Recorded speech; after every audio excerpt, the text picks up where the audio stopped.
You're listening to Civic Media. You can tune into any of our live shows on any radio station across the state with the Civic Media app. Find us in your phone's app store and listen anytime, anywhere.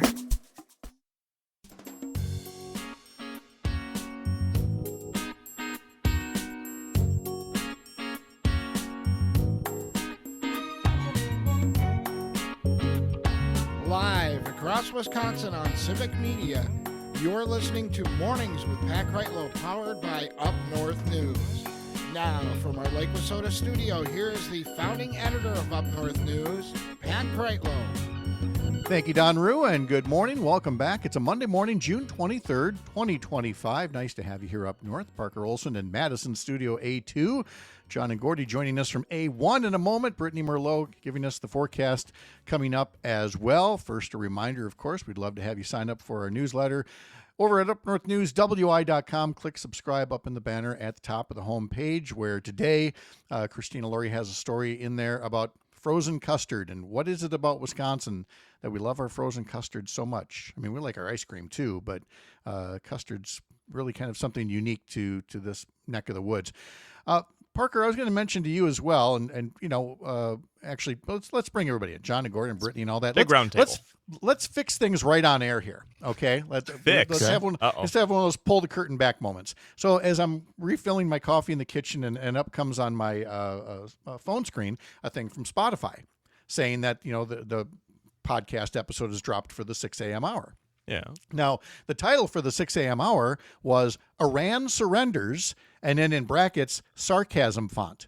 Mm-hmm. Well, we've learned today that if you put it in the brackets, it doesn't show up in the title. So right now, everybody thinks my first hour is about Iran surrendering. I fixed not that. Not even being sarcastic about it. Wow. I fixed that. Do you fix that already? I thought so. I thought I fixed it right away. Okay, well, go Parker. I'll take a look and let you go. I will. Well, not now, but you know, at some point here, we're not going to lose that many more listeners by having a misleading title. Yeah, but I'm all for good information, not misinformation, Pat. Oh, listen. Oh, that is wonderful. I'm feeling warm here. Spoken like a man straight out of college who still has like hope, great optimism, desire, that's right, ambition, that's all the things I miss so much, along with my knees and one of my shoulders. Oh, those are already pretty much gone. Wow. Too. Yep. We'll ask the guys how they survived the heat here in a bit. But Brittany, since you got the forecast duties here, how did you beat the heat, or what did you do when you were out and about?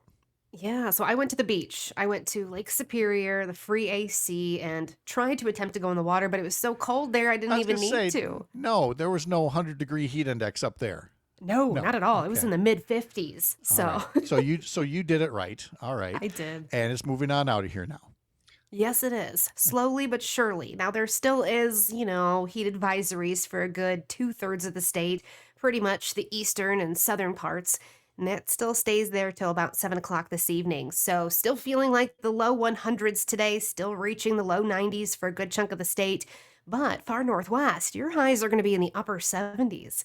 Yeah, some free AC is rolling through, but there's a price to pay to get the cooler temperatures here, and that's going to come in the form of storms. Some could be strong to severe, especially in areas towards La Crosse, into Wausau, then down into the Fox Valley, Madison, you're into that area as well. These storms want to start around 1 or 2 o'clock in the afternoon, probably around Winona, La Crosse area, Wausau. And they're going to start to build and become more numerous and maybe a little bit stronger with some high winds possible too. And as there's going to be a line as it pushes in towards the Madison, Green Bay area. And this is only going to be while the daylight's out. Once it gets dark, this thing fizzles out and becomes just rain. So again, really high risk of some high winds and of course some heavy downpours. Hail and a tornado is possible, especially early as these storms start to form. But once they get into that line, I think that risk kind of goes away a little bit more. But still, storms sparking up around noon. Again, tomorrow, the front is going to be sitting over southern Wisconsin. It is going to continue some heavy rainfall. Then it lifts north as we go through the rest of the week. And then it starts to get out of here as we go into the weekend. So a lot of heavy rain, widespread 1 inch is expected.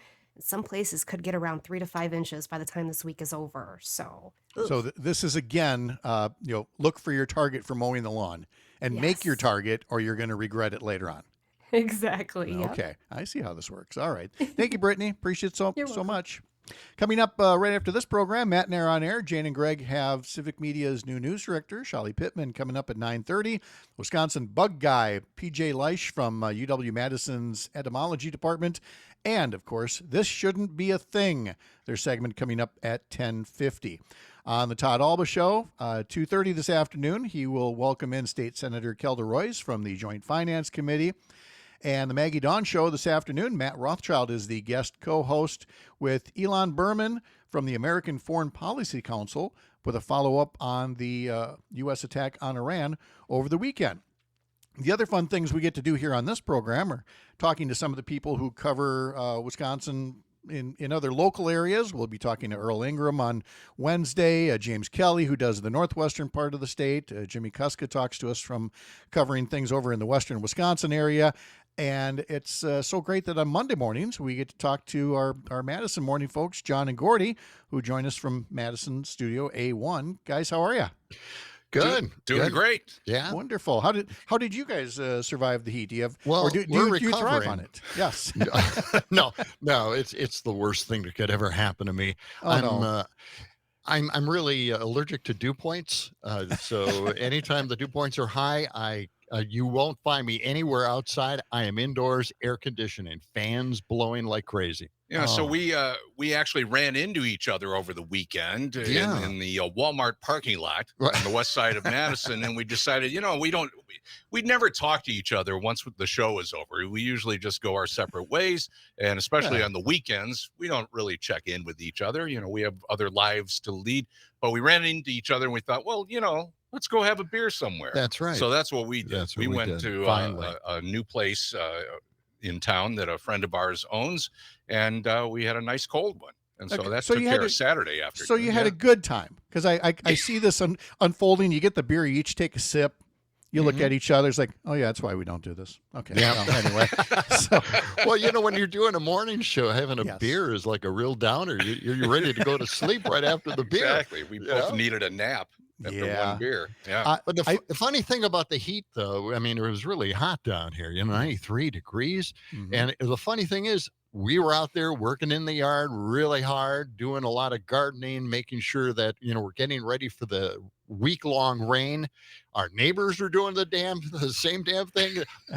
Everybody was outdoors working really hard in the yard with 93-degree temperatures. Ridiculous. It's crazy. I know, because you got to, because otherwise if it rains and you don't get things done, it just gets really out of hand. So no, I totally understand that part. We actually took the pontoon out for the first time this weekend, Really? Saturday and Sunday, and you kind of get, those little misters, the fans that, blow a little water on you. You get that on the lake naturally.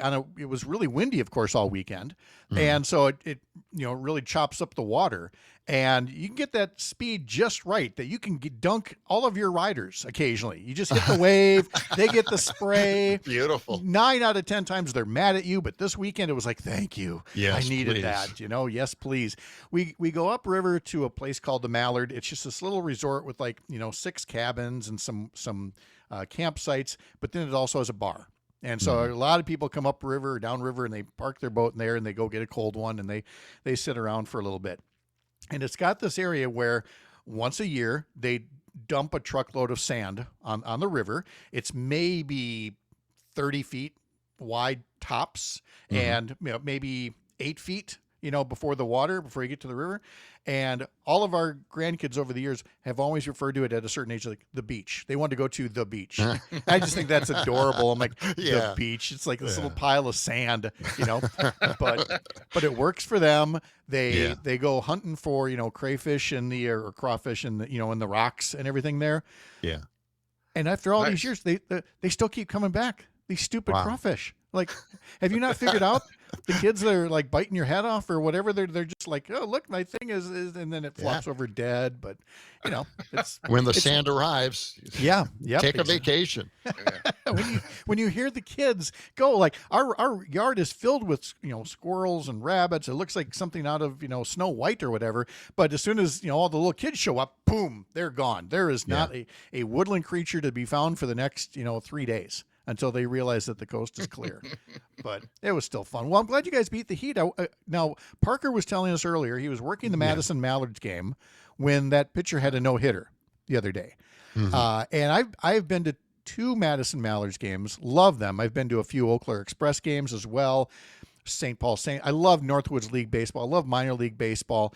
Is it something that you guys? I mean, the team's been around for a little while now. So do you go to a game or two here and there, or does that something you used to do? You don't do so much anymore? Used to do a long time ago, the Madison Muskies. Yeah, before they changed the name to the Mallards, or they got different management or owners or whatever. It was the Muskies, And we used to go to some of those games. Those. Yeah, those were a lot of fun. Haven't been out there for a while, though.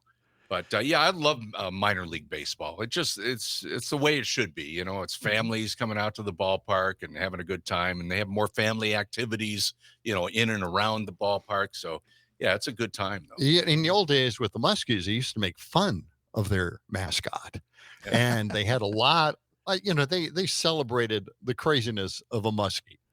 Sure, and that was great. I don't know, did they do that now with the Mallards at all? I'm not sure. I don't think so. Pat, are you familiar with? Are you familiar with the Savannah Bananas? Are you know about these guys? Yes. Okay. Yes, we were talking about them the other day. Yeah, because I discovered it. I saw it on ESPN and I was just freaked out over it. I had no idea the Savannah Bananas were around. And who is the other team that they have? I'm not sure who they play. Yeah.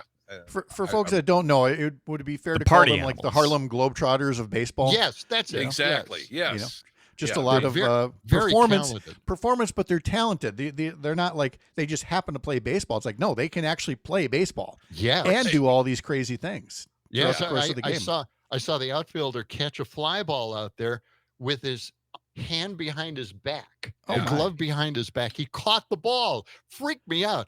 This is like my first introduction to entertainment in baseball. Why don't they do this all the time in baseball? They dance between, the teams setting up and or on the sidelines. And the umpires are involved, and the whole team is involved, and they get the fans going. It's a great way to watch baseball. Yeah. Look how much more involved it is now, not just at the minor league parks, but even you go to American Family Field or Target Field, and they've now got stuff in the concourses, for the kids to do, maybe pitch a ball through, past a radar gun or whatever. And how different it is than, if you still have to go to Wrigley or Fenway, these two things that were built in 1912, and how many generations of kids had to go there, and Dad goes and he's got his little straw hat on and says, no, you're just going to watch the game. There's nothing else to do. Exactly. Nothing else. Just watch the game. We got it a lot easier now. There's a lot of distractions, to be sure, if you just want to watch the game, but I think most people welcome it. And like I said, Madison's got a great setup for it, as does Eau Claire. Yes. I like to make a tour of some of these others. I have not been to any of the others yet around Wisconsin. Wausau, Appleton's got one. So if we can get Parker to work on that, maybe start doing some remotes from some of these minor league ballparks. Do you want that? Wouldn't that be fun? Do you want a night game for me? No. Nights with Pat Kreitlow? No, we're totally 6 a.m. Out there, and we're just talking to the groundskeepers. Let them have all the fun stuff later in the day. We're talking to John and Gordy here from our civic media station in Madison. A local update is coming up next for a couple of you. For others, we will continue conversing with John and Gordy, and then later, when we're all together 15 minutes from now, we are going to be talking to State Representative Francesca Hong about the state budget process, the process that could be more bipartisan, but some people don't want it to be more bipartisan. Live from the heart of America's Up North here on Lake Wissota. Thanks for spending part of your mornings up north. I'm Pat Kreitlow. This is the Civic Media Radio Network.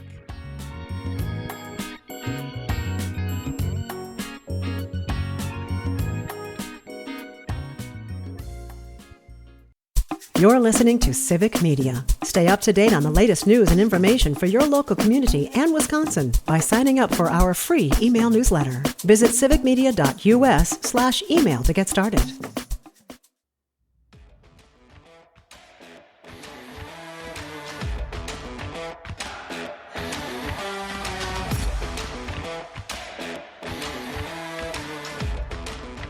As I've mentioned once or twice on this program, we have newsletters 7 days a week at Up North News. Head over to our homepage, upnorthnewswi.com. Click subscribe up top. Today, Christina follows Food Network's 25 iconic eats and drinks from America's Dairyland and top-rated places to get them. Today, it's all about frozen custard, plush and creamy and egg-enriched with no sparing of butter fat.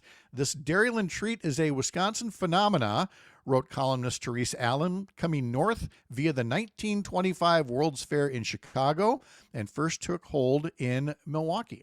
So people love their frozen custard, whether it's, Kopp's, Culver's, all the other places. But John and Gordy continue with us here. And guys, we were talking about people still love their ice cream joints. There's always a local one someplace. In Chippewa Falls, it's Olson's. Everybody talks about Olson's ice cream. Eagle Rivers, Minocqua's got theirs. We love those little shops. Well, we had a little vacation up in Eagle River one time. I guess they have rented cabins on a lake up there. And the funny thing was, we weren't ready for it. They love ice cream up there.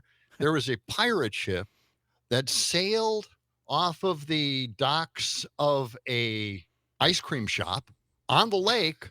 And it was a gigantic pirate ship with the sails and everything, and they went across the lake. And it was very entertaining, but very strange to see that up north, Oh, sure. Yeah. Yeah. But that's how much you like ice cream up there. People got on board this giant pirate ship to sail across the lake eating ice cream. Hey, you know why they do it for ice cream? Because they don't have something like that for old fashions. If they did, then all the parents would be there as well. Yeah, and they'd be divided. These ones like theirs with brandy. They like theirs with whiskey. So, but as far as going up north, one of you guys said you had a cabin in the Minocqua area? Yes. My family did. Yes, it was just wonderful up there. In fact, the lake was great. And they had a nice lakefront cabin, and it was the worst cabin in the world. I mean, no one kept it up. It was really dilapidated. It was just bad. And all these beautiful $500,000 homes were built around it, and they hated them. They hated my parents. They hated the cabin. so, we dealt with it. That's the way it is. Oh, but, yeah. I've noticed over the years, as you move further upriver here on the Chippewa, that at some point there was, and now we've been here 30 years, but at some point there's like this unofficial line where you stop seeing houses and you start seeing cabins. Yeah. And it's almost like the glaciers retreating is the cabin line retreats as people are building their homes. And instead of admiring the little cabins, I see, like, my daughters will sometimes, they'll have Zillow on their phone and they'll be looking at the value of this particular house here, which is, more than everybody in these radio stations, combined makes, given the way some of these houses are constructed. There's not cabin world anymore by any stretch of the imagination. No, it really isn't. And it's kind of tough for the school systems up there too to survive because of, the tax base up there. Mm-hmm. Yeah. Very few people. It blows up everything. Yeah. I was telling you during the break, being up here on Lake Wissota, and that one of the bars here on the lake recently changed their name. And we had company up from La Crosse over the weekend, and they were asking, why is this place, renamed 1917 Lake Wissota? And I explained to them that that's the year that the dam was built and that the lake was formed, being a man-made lake by the old, now it's XL Energy, but the old Northern States Power Company. So Wissota was a combination of Wisconsin and Minnesota. Every listener out there right now is going, duh. But, I didn't know that. Okay, all right. I had no idea, But then I got to tell them, everybody here, the most famous movie blooper, in local history is all about Lake Wissota and 1917. Do you happen to know the reference I'm making here? 1917. No. It's to the movie Titanic. Oh. Where the Leonardo DiCaprio character, Jack Dawson, talks about, he's talking about, cold water. I worked on Lake Wissota in the winter times. He couldn't because the Titanic sunk in 1912. So it's 5 years before the lake. And of course, everybody up here is like, that's terrible. I pull the movie back. It's like, no, guys, it's artistic license. It's okay. Yeah. But we feel very proud here because we've got the call out in Titanic. Absolutely. Woody Hall or Annie Hall from Woody Allen. It mentions Chippewa Falls, and of course there's Tommy Boy. where, they're driving that car all over, and it's after the deer, comes back to life in the back seat and everything. And as it's getting to a halt, it stops at a sign that says Chippewa Falls, 100 miles. Right. So look, we're not Madison. We don't have State Street. We don't have the Capitol, but we got these little movie references. We'll take them. Well, I'd live on those. Are you kidding me? I mean, great conversation pieces. Oh, and yeah. the thing here is also, Wisconsin doesn't allow a tax credit for people to film here, to do shows here, which is really sad. And I think in this current budget, I think they're finally going to allow that tax credits for filming here in the state and getting our name out there. Have a film office. That would be fantastic. And, promoting the beautiful scenery and all the great locations. Yeah. Well, because there are so many budding filmmakers just in Madison alone, but every college town around here, now everybody with their camera can be an aspiring movie maker. And so, why wouldn't we try to do more to, kind of burnish our image?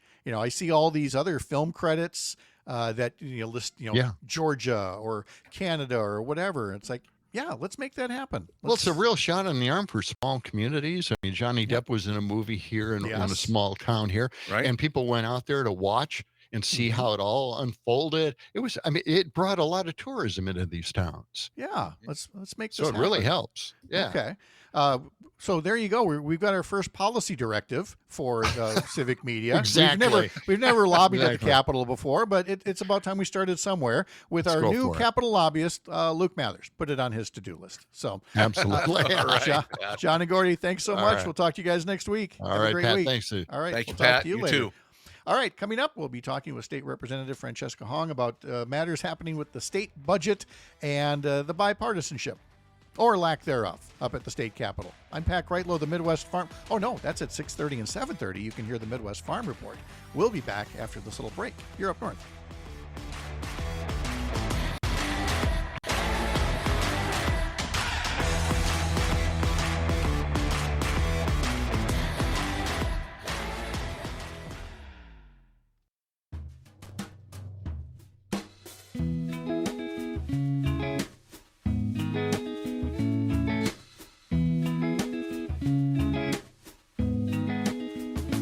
I believe we may have set some kind of a record in the comment sections today. Now, a lot of it has to do with the attack on Iran over the weekend, with people going back and forth about what was constitutional or not, and other stuff, let's just say. Not everybody plays nice in the comment section, if you know what I'm saying.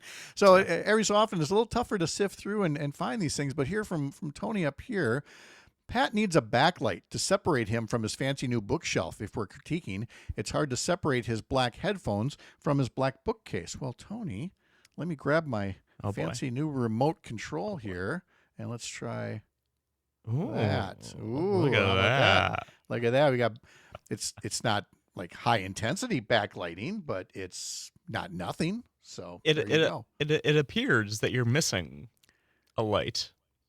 I am missing a light. I am. Okay. Here's the problem with IKEA. With IKEA, oh boy, yeah. So I ordered all this online. I had it delivered, and I saw the lights up here. They look really nice. Yeah. But they don't tell you that if you do more than 3 lights, you need a separate little power adapter thingy.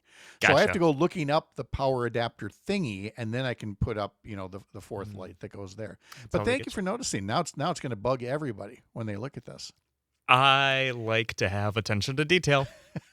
Well, that you got. So there, we've taken care of that. Yeah. It's a Monday morning. It's June 23rd. Appreciate you having you here, and we appreciate State Representative Francesca Hong, who's joining us as well to give us a bit of an update on the state budget. Busy being, mom in the meantime. And is it summer camp season now? Yes, today is the first day of camp, and of course he did well, and I just had to hover real quick to see if he was all good. Aw. Yeah. I was saying earlier, I had a daughter staying with me over the weekend, and the 2 little ones, ages 6 and 3, and they left, mid-show here, which is really tough because they're, doing hugs and squeezes and kisses and everything. I'm like, just go. I can't cry on the radio. Just stop it. So I get it.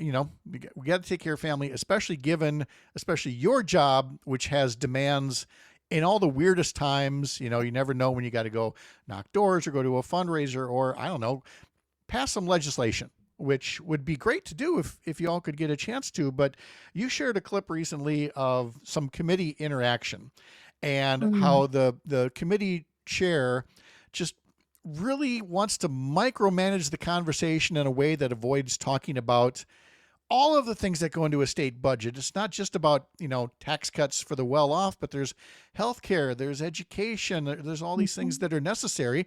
And, you were simply trying to, I think, make the point that we have a very interconnected budget if you're willing to make those connections. Well, I think, first of all, I was responding to testimony from the bill authors regarding a bill that would have removed reoccurring referenda.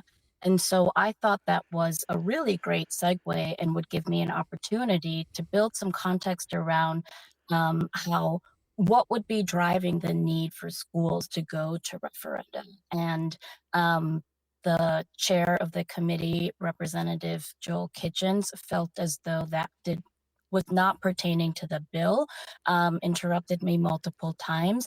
And even though I tried to reframe the question and add additional context, he accused me of trying to always twist the conversation. But especially when Republicans are saying things like historic investments in school and these increasing budgets, that's just not true. And the latest votes that happened in the Joint Committee of Finance executive session last week, the Republican motion included $0 increase in state aid or equalization aid for K-12 public schools.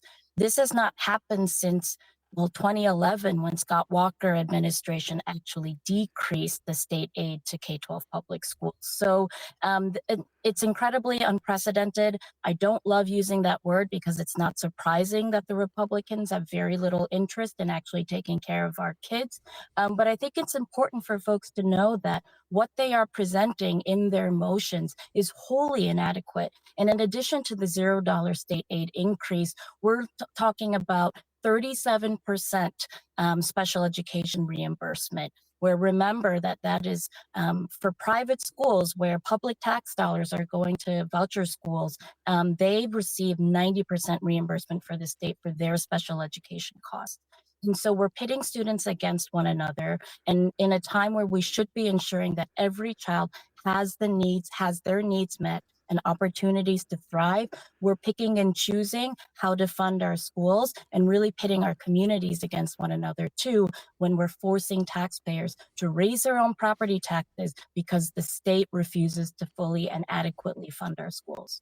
As you were trying to make these points and getting interrupted, I thought of the time when Elizabeth Warren was trying to do the same thing in the Senate and actually was disciplined for continuing to speak. And the phrase "yet she persisted," came into the lexicon, and I immediately thought of that watching you do this, because all I thought you were trying to do, and this is I'm putting words in your mouth here, was to want to say to the Republicans, okay, look, you don't want these recurring referendums, so you could maybe better fund the schools, right? So that we don't need the referendums. And I just wanted one of them to go, oh, no, we don't want to fund schools. We just don't want you guys to have any more referendums. I mean, at least be honest with folks that way, that's what this bill is really all about. You just don't like that pesky democracy breaking out. And we were presenting alternatives and solutions that, again, would eliminate the need to go to referenda.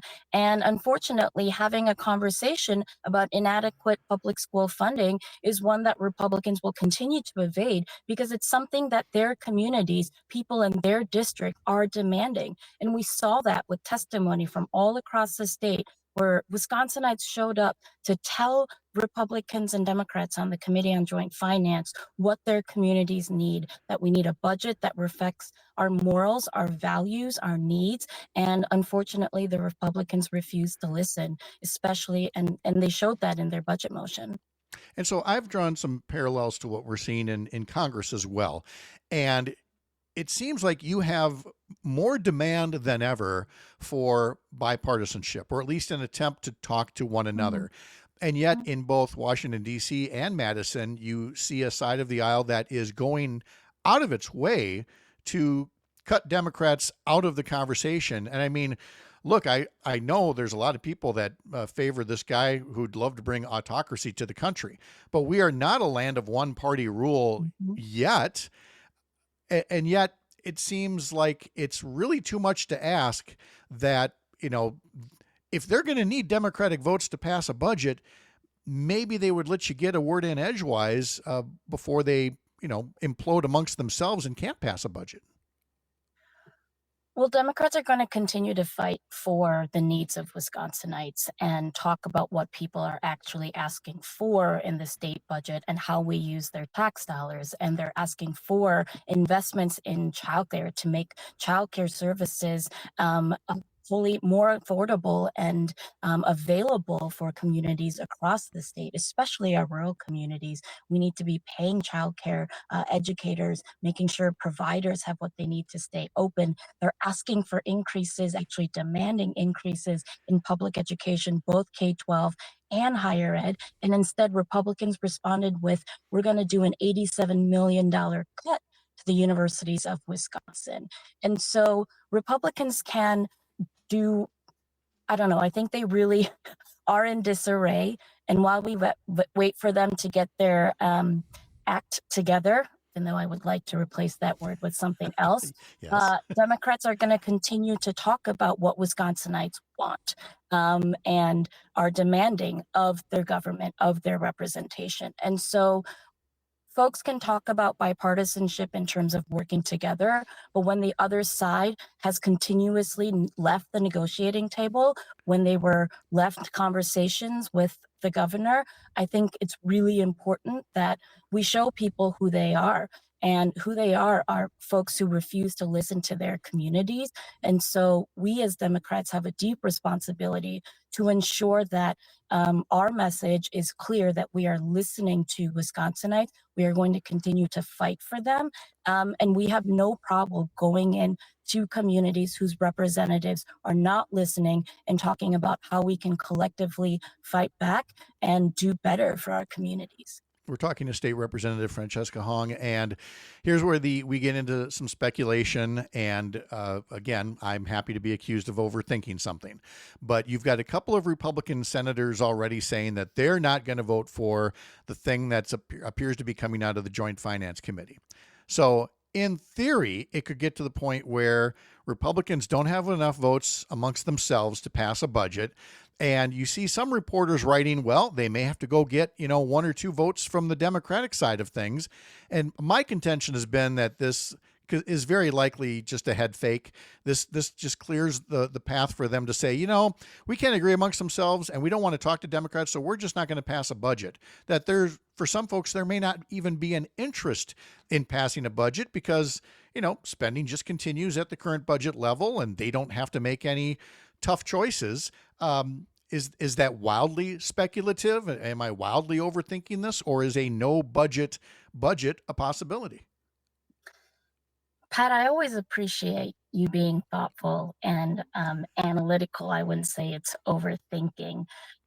It's unfortunate that we are debating on passing a budget that Republicans have presented. This is the Republican budget that they themselves are not agreeing on, that again does the needs of Wisconsinites. I think it's important that we pass a budget that at least makes sure that we are funding public education, childcare, higher education, that we are not opening any new prisons. I think it's important to continue the conversation about Green Bay. Yes, our the previous session budget will carry over if the budget is not signed as legislation by June 30th. But I also think we have a responsibility to give the governor courage and support to reject a budget that that does not meet the needs of Wisconsinites. I think especially with the impending federal cuts and what this big dumb bill that is being worked on and that the Senate most likely will be voting on this week in the reconciliation bill. It's imperative that the state do everything we can to ensure that communities have what they need to to take care of our constituents. And so I think in addition to the fact that maybe Democrats and Republicans in the Senate are having conversations, a budget that is presented to the governor needs to be one that includes investments in childcare, K-12 education, higher education, and as even though we haven't seen the governor reject the budget in full, this is a much different political climate, and I would hope we can continue to have that conversation about how we need to fight for a budget that reflects the needs and meets the needs of Wisconsinites. And now you see why people like Alicia have comments like Representative Hong has the patience of a saint. And we, not the vocabulary necessarily, but the patience. And that's the thing that's important. Fran, thank you so much for taking time out for talking to us in the middle of a busy family day. I really appreciate it. Have a great day. Always happy to be here. Thanks so much, Pat. All right. Jane Matinair tells us what's coming up next on her program. A local update for the rest of you, all here on our mornings powered by Up North News on the Civic Media Radio Network.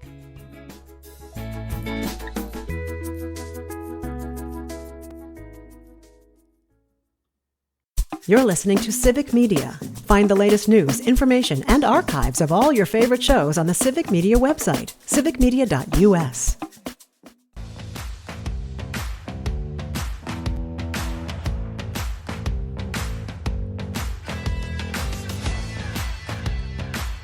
Jane Matinair is here now. She's coming up next along with Greg Bach. Matinair on air, 9 to 11 here across the Civic Media Radio Network. Jane, how are you? I am good, Mr. Kreitlow. How about yourself? I'm great. Although it was funny, we moved out of Milwaukee 34 years ago, and yet you mentioned during the commercial break one of the stations you worked at, and it's fun. The stuff that you cannot control alt delete out of your head is I'm still hearing the Mix 99 FM, jingle in my head. Ah, yes.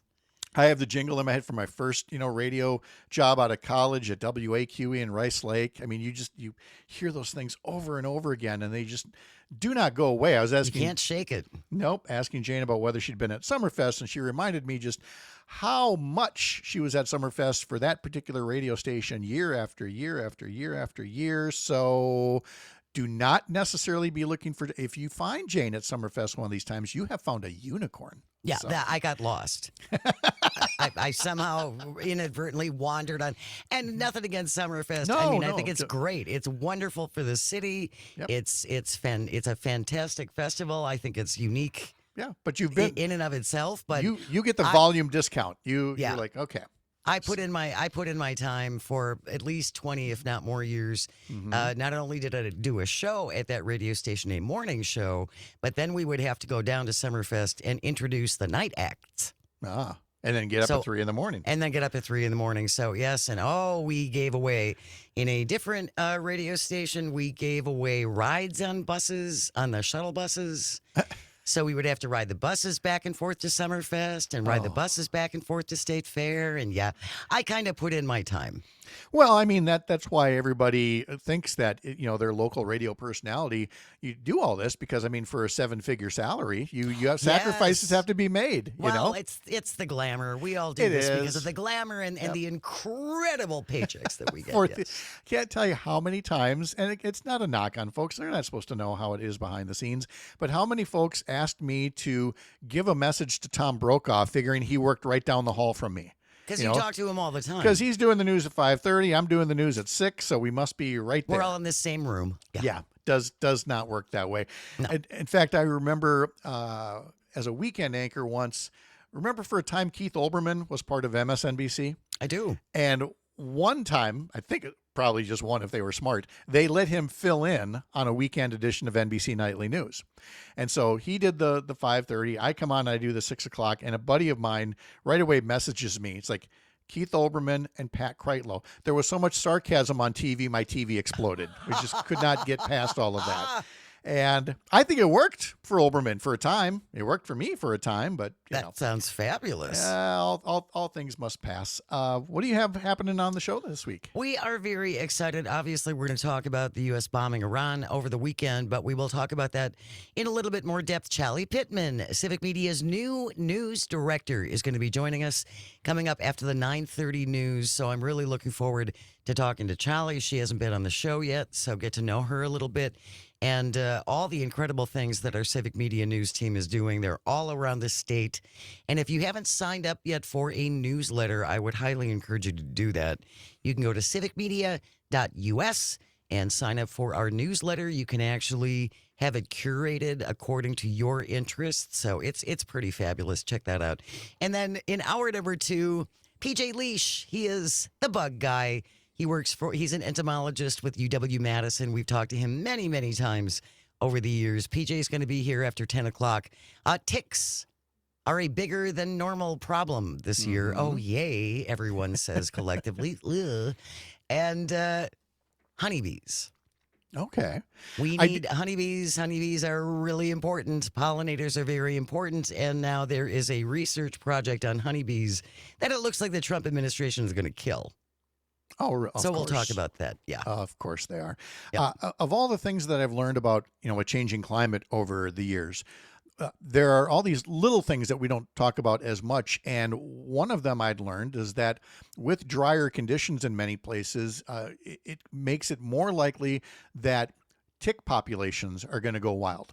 And that there's going to be even more tick-borne illnesses, Lyme disease, and things like that, as just one of the many consequences of the planet's climate changing. Yeah. So I think listening to PJ Leash would be very wise for folks to, be safe. What are the good critters and the bad ones?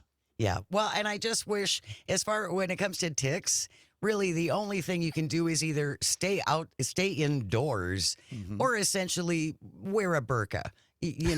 So they can't get to you because there just aren't a lot of good, I don't know if any of the sprays are really that effective against ticks. We will find out more when we talk to PJ Leash, UW-Madison's bug guy. All right. So if you weren't at Summerfest, how did Jane beat the heat this weekend? I went out and I watered my flowers and checked to make sure that they weren't all just expiring in the heat. And I went through, this was really fun yesterday. I spent several hours going through paperwork in my office. It's like it's too hot to be outside, so I think I'll shred things. I have my taxes going back to 1998. Oh, my. I think that's too long. It is. I think you only have to save them for 7 years, but... Yeah.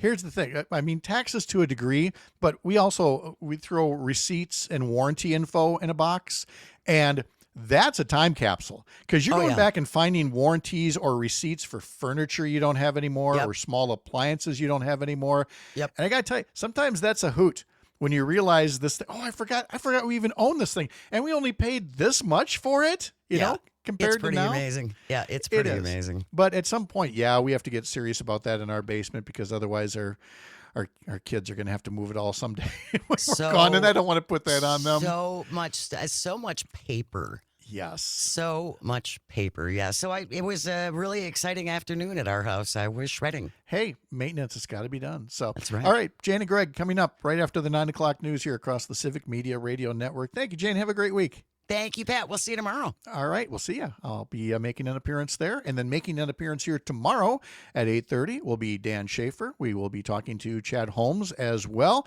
My thanks to all of today's guests and to you for being part of today's festivities. Up North News is part of Courier, a pro-democracy news network, building a more informed, engaged, and representative America. I'm Pat Kreitlow. We'll see you tomorrow morning. Up North.